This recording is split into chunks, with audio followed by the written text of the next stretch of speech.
5 years.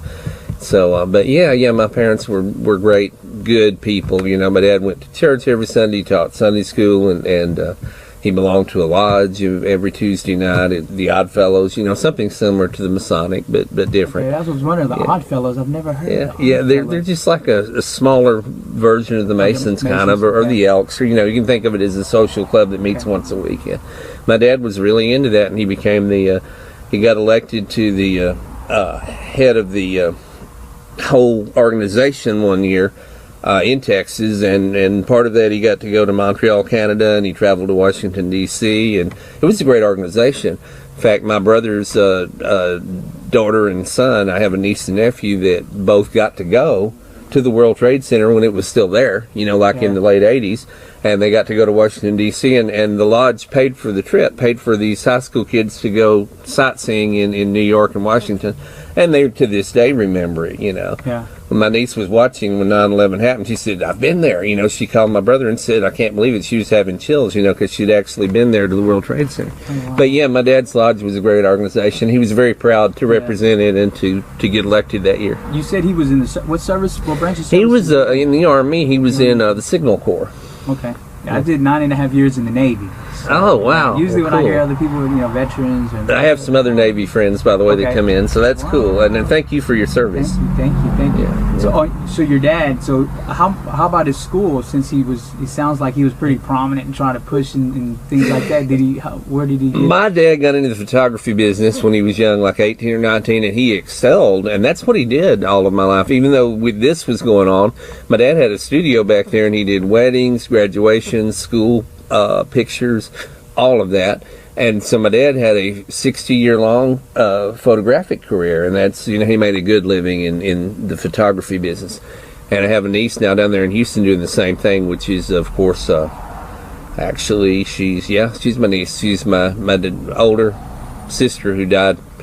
So she was my dad's granddaughter, and she's my sister's daughter. She's my niece, but her name's Lacey, and she does weddings now. But now everything's digital.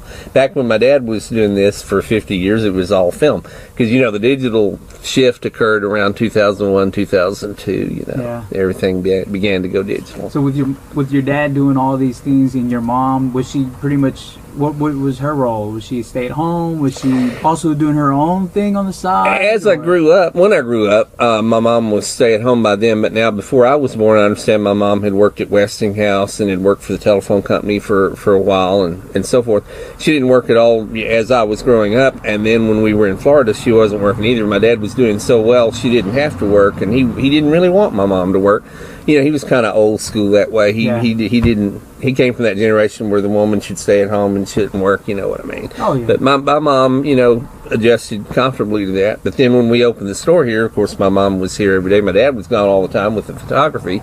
But my mom was here almost daily up until she passed away in 2005, unfortunately. Yeah. And then my dad, of course, he passed away in 2012 right over here in Bonham at the Veterans Nursing Home there, you know, in Sam Rayburn. And he was 92, you know, when he passed away. He had a long life. My dad had a long life.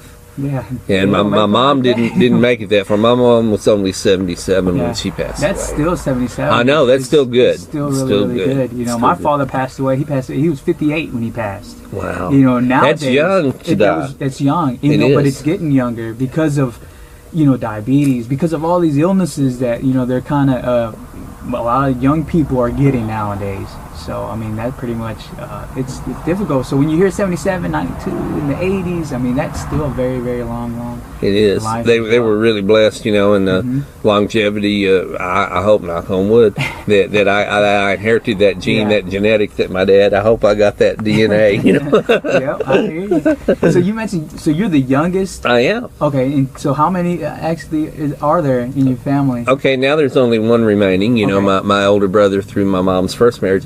But there was an older sister and an older brother on my dad's side from his first marriage. Okay. And they're both deceased, unfortunately. One of them I just lost 2 years ago, my sister, and, you know, died suddenly and unexpectedly of sepsis, which is a blood infection, you know. But the other brother died of a heart attack in Texas City in 2006. So he passed, you know, a decade earlier. Wow.